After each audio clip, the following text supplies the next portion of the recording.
Mi sa che stavolta ha perso un'occasione per stare zitto.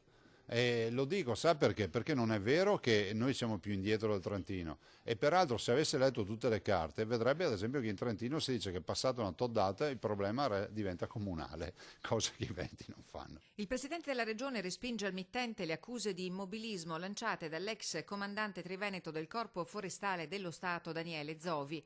La questione ci riporta ancora una volta all'immagine straziante dei boschi schiantati, abbattuti al suolo come stuzzicadenti dalla furia dell'uragano che lo scorso ottobre ha devastato la montagna veneta. Durante un convegno scientifico all'Accademia Galileiana, Zovi ha detto che in Trentino Alto Adige il recupero dei tronchi è scattato subito dopo la tragedia, in Veneto no. Che senso hanno le polemiche quando fra l'altro Zovi viene da Asiago e sa benissimo che Asiago stanno facendo un grande lavoro, stanno vendendo legname, i sindaci hanno chiesto tutti di essere soggetti attuatori e si sta facendo un lavoro ciclopico. Per Zovi, Forestale Doc, serve un investimento concreto sui macchinari appositi che riescono a farsi strada nei boschi, altrimenti la situazione può solo peggiorare. La regione, la politica, ha detto Zovi, faccia qualcosa.